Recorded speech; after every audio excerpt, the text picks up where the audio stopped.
permit me to lead the debate on this very important bill to amend the Central Bank of Nigeria CBN Act number 7 of 2007. The bill, which was read for the first time in this hallowed chamber on Wednesday, the 21st September 2022, is aimed at putting the institution in line with other similar institutions in the world. Mr. President, distinguished colleagues, the objective of this bill includes: 1, to enable the appointment of a person other than the governor as the chairman of the board of the CBN. 2, to divest the board of the powers of determining and fixing the salaries and allowances of its members. And 3, to consider and approve the annual budget of the bank, which lies solely with the National Assembly. In this regard, there arose the need for an enduring legal framework that will reposition CBN to be at par with other apex banks around the world.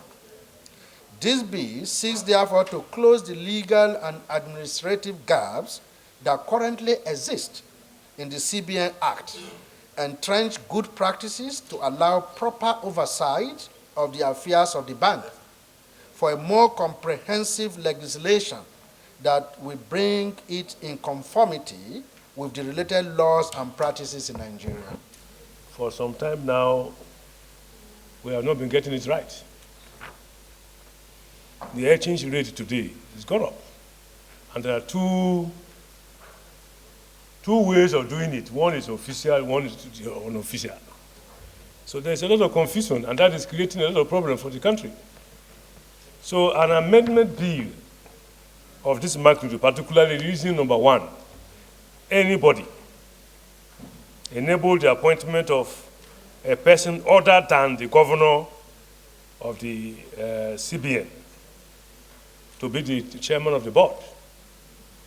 In fact, the 3 reasons given here are very important reasons. And therefore, these reasons for the amendment, in my humble view, is to try. When the sponsor of the bill is talking about in other climes, one would have expected him to go into details of these other climes. We are talking about the CBN. So, and then when he's talking about the National Assembly approving the budget, there have been arguments for and against. So, in my humble view, the reasons for amendment is just too dry, and it's something that we need to be told. We need to be told on this floor of the Senate why this amendment is germane at this point in time. So I am sorry, my dear colleague. In fact, with the reasons I've given, I refuse to agree with you on this particular amendment bill. The apex bank is a very, very important entity to our country. In fact, it's very, very important to every country.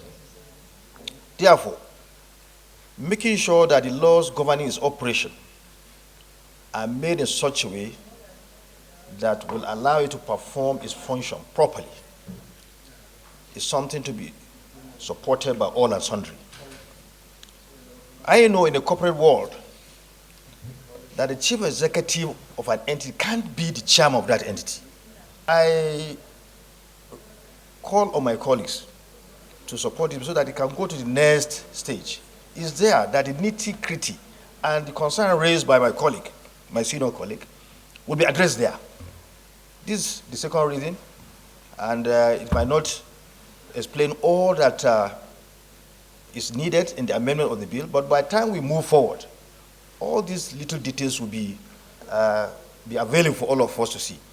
But I think that we need to amend the law governing this institution so that what we are seeing today, the exchange rate instability and so on and so forth, by the time we give it the best law, put in the best position to perform its function, I think we'll be able to address these problems. I say so, Mr. President. The DSP. This is our only opportunity. Most of us here in plenary. The next opportunity we have, Mr. President, will be the clause by clause consideration. And at that point, I know you will tell us that the period for debate, right there, has passed. And that is not. Now I will only remind you. Okay, not tell you. I don't believe that enough reasons, enough explanations has been advanced in this one-page lead debate to justify the passage of this bill for second reading at this particular time. And I looked around, to see whether Senator Ubasani is around, and I've not seen him. This is a very, very consequential amendment, Mr. President. I will, at the risk of saying that this thing should die, I will recommend that this thing be stepped down, so that we'll be given step down, so we can have more materials, to be able to make an informed judgment. I have heard from my very good friend Jubrain that, in corporate organizations, the MD is not the same thing as the chairman. This is not just a corporate organization. This is the Central Bank of Nigeria. Now, that is in charge of the reserve and in charge of everything. Now, on the matter of determining salaries and all that, that is not the key issue. The key issue is the management of myself and yourself and all of us, our incomes, expenditures, value of our currency. So we just don't rush into, okay, let's just go ahead and do public hearing. No, sir.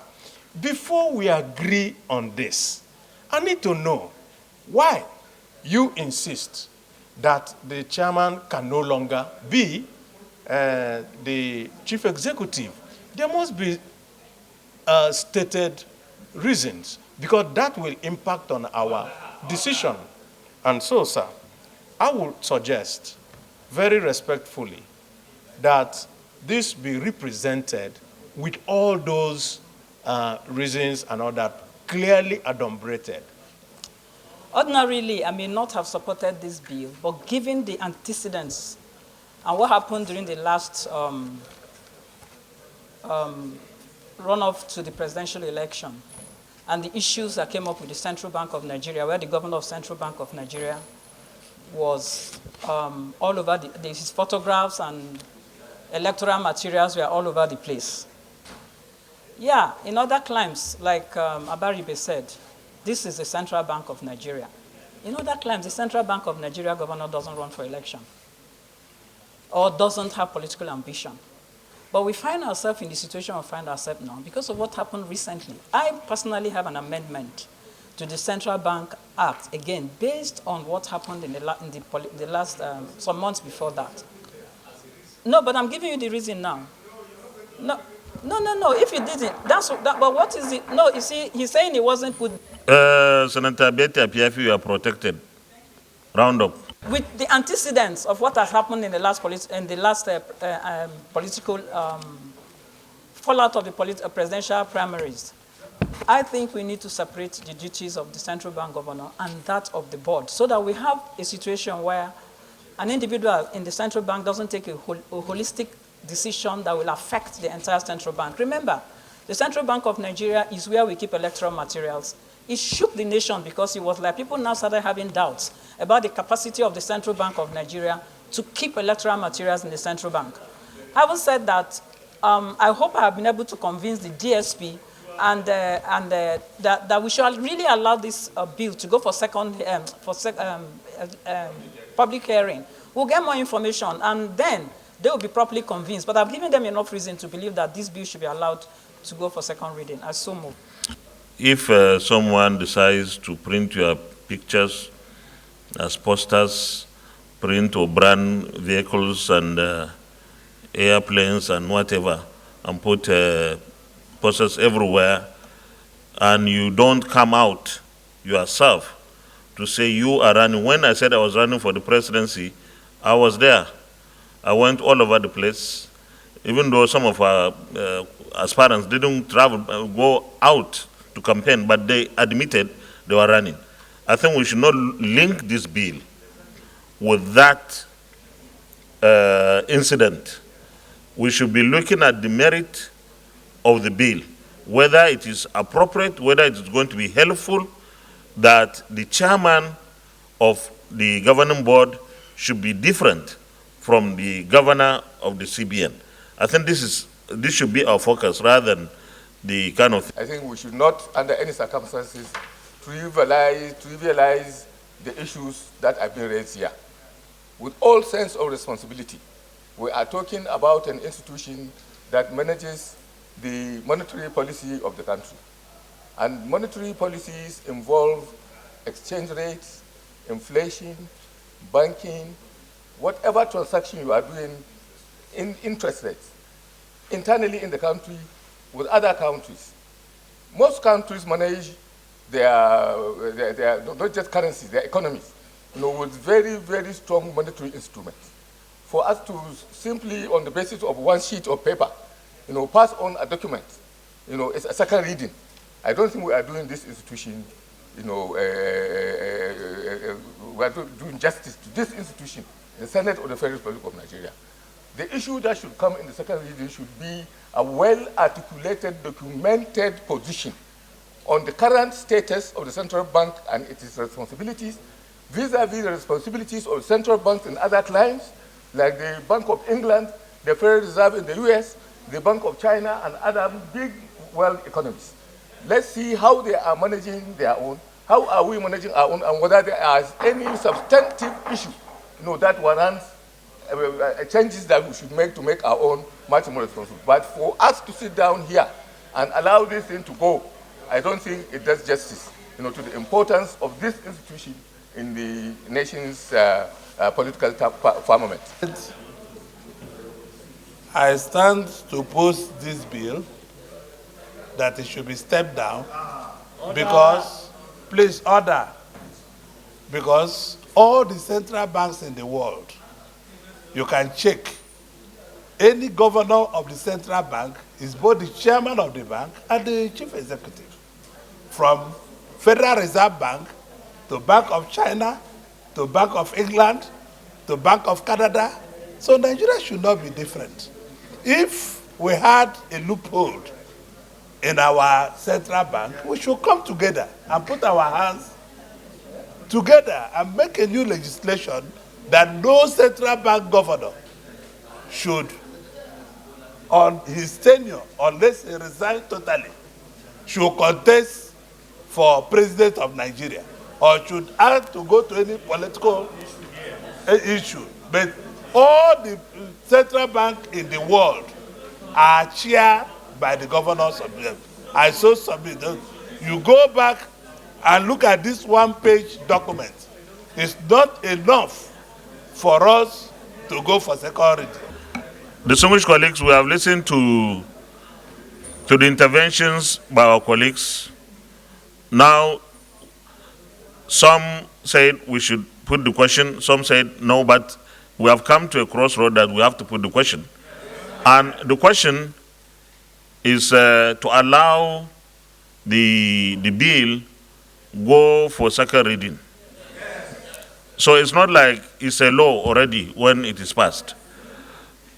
Members, distinguished colleagues, still have opportunity to make their cases during the public hearing, or indeed when the report is presented. So those in favor that this bill be now read a second time, say aye. Aye. Those against, say nay. Nay. The ayes have it.